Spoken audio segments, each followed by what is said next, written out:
Hello everybody, it's Elliott, hope you're doing well. As you can see, I'm just out and about today. I've got a dog behind me as well, brilliant. So I'm just in Clapham Common in London today, and it's one of the main sort of park and green areas in London, somewhere where I live, near where I live actually.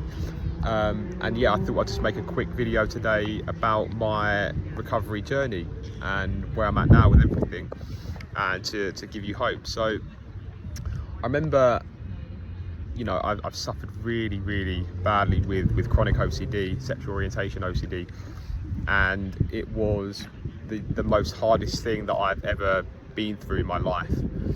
And it was for about 10 years. It was from the moment that I woke up to the moment I went to sleep. It was just chronic anxiety, chronic uncertainty.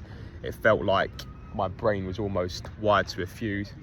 Oh, there's some people playing football over there, just incidentally. Got to get that in. And another dog, look. So yeah, my brain was wired to a fuse, and it was very difficult. It almost felt like I wasn't getting a moment's rest, and it was very intense suffering, you know, very strong anxiety and physical symptoms.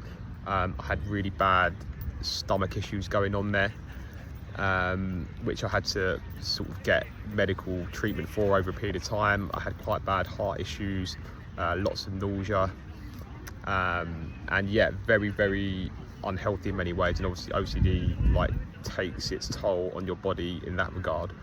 And it was almost for about a period of 10 years where I felt like that from the moment I woke up to the moment I went back to sleep. So yeah, the physical symptoms there was probably the hardest thing that I found in terms of OCD recovery.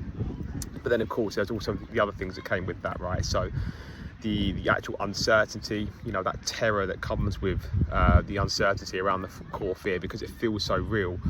It feels like you're living that experience in every moment, and that everything that you know about yourself is being taken away from you.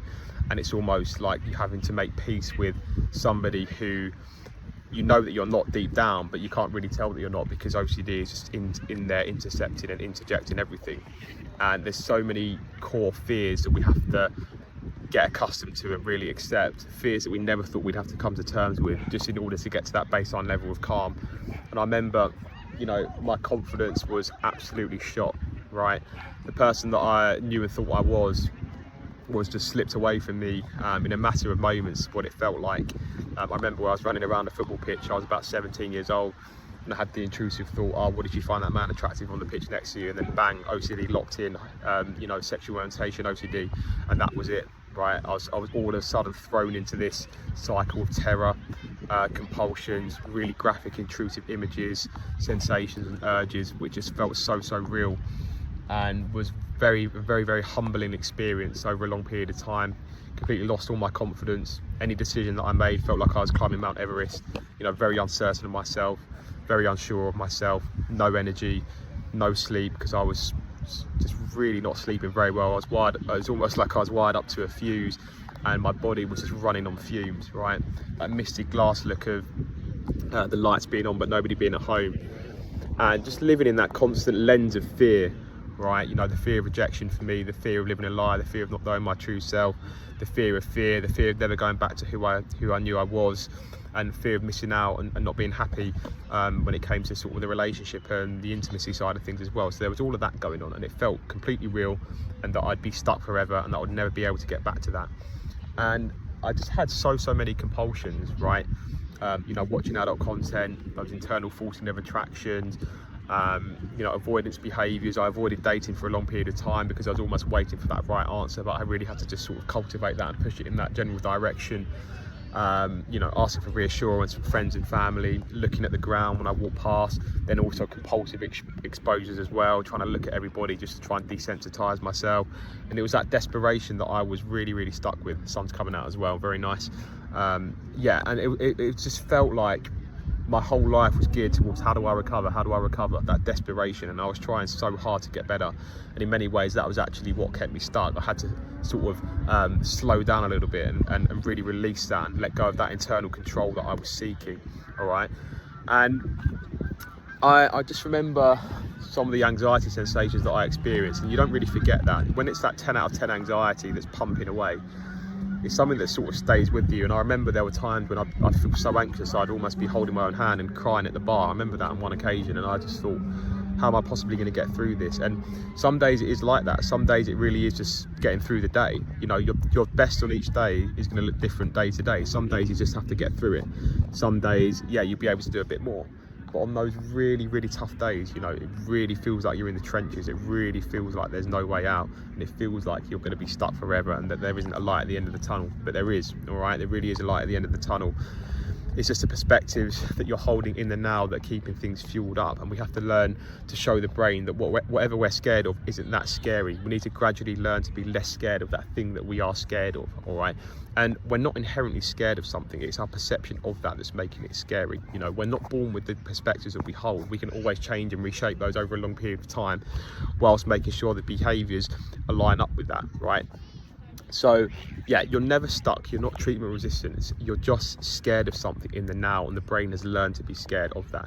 And yes, I do get that it feels completely real, you know, the terror that comes from that. It almost feels like you're living your worst nightmare in almost every moment, whether it's a relationship OCD, whether it's a heterosexual OCD, homosexual OCD, whether it's a harm OCD, whether it's a POCD. It feels completely real, all right? But that's why acceptance gets under it either way, because it doesn't matter if it's real or not.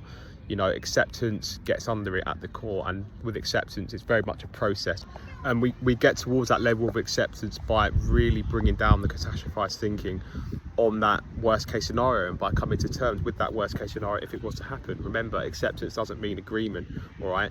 I can accept when somebody has a different political opinion than me. It doesn't necessarily mean that I agree with them or like it. You know, acceptance doesn't have any expectations. It's that internal surrender which just says, yeah, if that happens, so be it. There's no control or resistance that's going on, because you make complete peace with even if it did happen.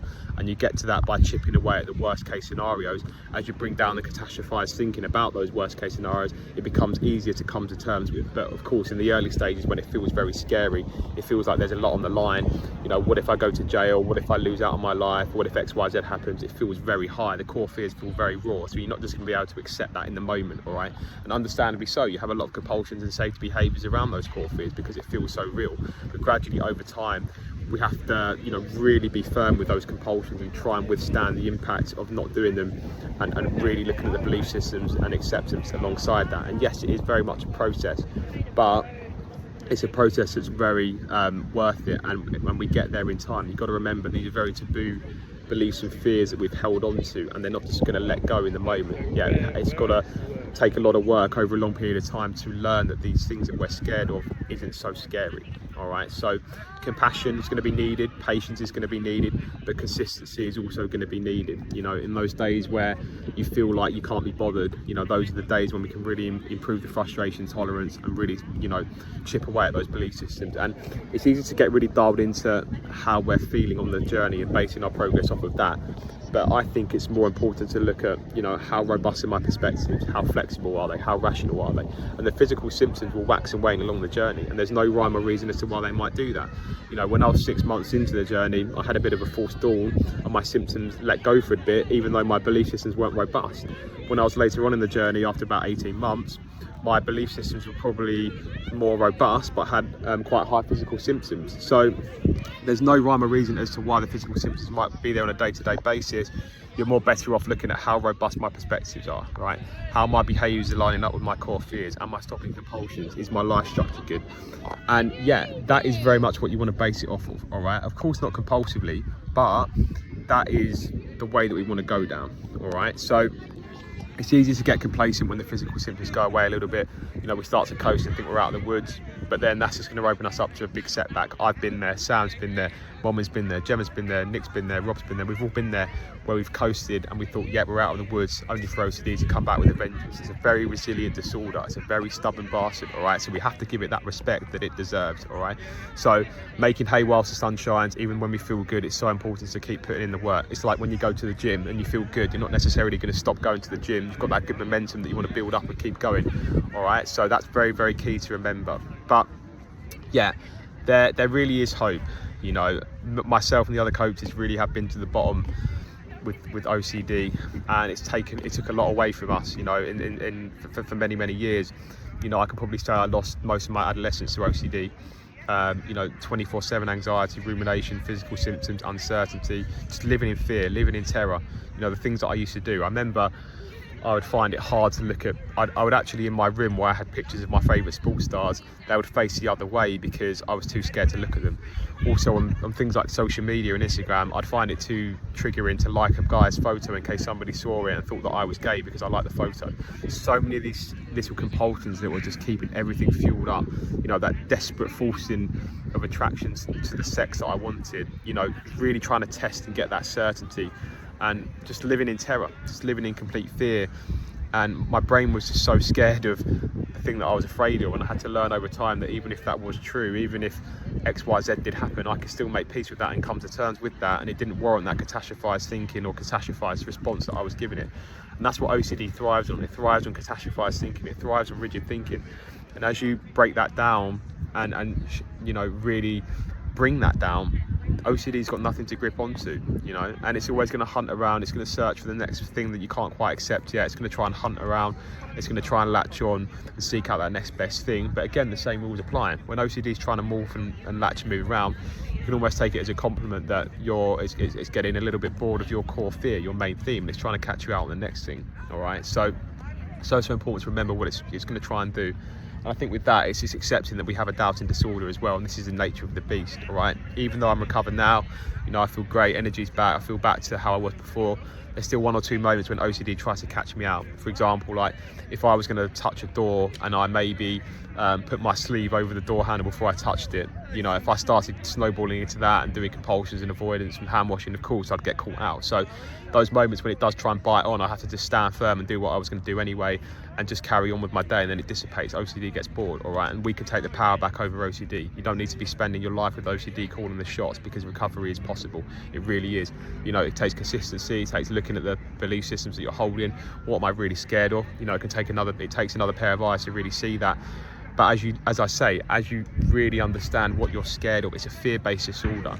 When there is fear there, OCD is going to operate. When there's no fear there, OCD isn't going to operate. It's got nothing to cling on to. All right.